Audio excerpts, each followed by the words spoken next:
আসসালামু আলাইকুম প্রিয় ভাই বোনেরা, কেমন আছেন সবাই? আশা করি সবাই অনেক অনেক ভালো আছেন। আলহামদুলিল্লাহ, আমিও ভালো আছি। ফ্যামিলিস কুকিংয়ে আপনাদের সবাইকে জানাই স্বাগতম। আজ দুপুরের জন্য রান্না করলাম চিংড়ি মাছের মালাইকারি, আর সেটাই আপনাদের সাথে শেয়ার করব।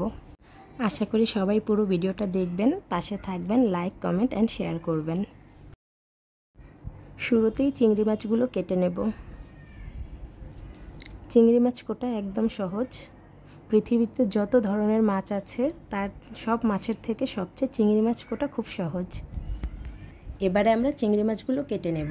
পৃথিবীর সব থেকে সহজ মাছ কাটাই হচ্ছে চিংড়ি মাছ কাটা। সবগুলো মাছ আমরা এভাবে কেটে নেব। ধুয়ে পরিষ্কার করে নিয়েছি। এবারে নুন হলুদ মাখিয়ে নেব। কড়াইয়ে তেল দিয়ে দিলাম। এবারে মাছগুলো ভেজে নেব। চিংড়ি মাছগুলো আমরা কড়া ভাজা করব না, হালকা ভাজবো। কড়া ভাজা করলে শক্ত শক্ত হয়ে যাবে। মাছগুলো ভাজা হয়ে গেছে, উঠিয়ে নেব। এবারে দিয়ে দিলাম পেঁয়াজ কুচি একটু ভেজে নিয়ে দিয়ে দেব কাঁচামরিচ। কাঁচামরিচের ঝালটা আপনারা নিজেদের ইচ্ছে মতো দিতে পারেন। এবারে দিয়ে দেব গুঁড়া মশলা, হলুদ গুঁড়া, মরিচ গুঁড়া, পরিমাণ মতো লবণ, ধনিয়া গুঁড়া, আর দিয়ে দেব নারকেল বাটা, 2 চা চামচ নারকেল বাটা। এবারে দিয়ে দেব টমেটো কুচি। চাইলে আপনারা টমেটোটা ব্লেন্ড করেও দিতে পারেন। সবগুলো উপাদান একসঙ্গে কষিয়ে নেওয়ার জন্য দিয়ে দেব একটুখানি পানি। পানিটা দিয়ে ভালো করে কষিয়ে নেব। কিছুটা সময় ধরে কষিয়ে নিলাম। দেখতেই পাচ্ছেন বন্ধুরা, তেলটা উপরে চলে এসেছে। এবারে দিয়ে দেব ভেজে রাখা চিংড়ি মাছগুলো।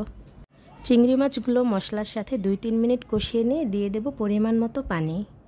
পানিটা অল্প দেব। চিংড়ি মাছের মালাইকারিতে অতিরিক্ত ঝোল ভালো লাগে না, একটু ভুনা ভুনাই ভালো লাগে।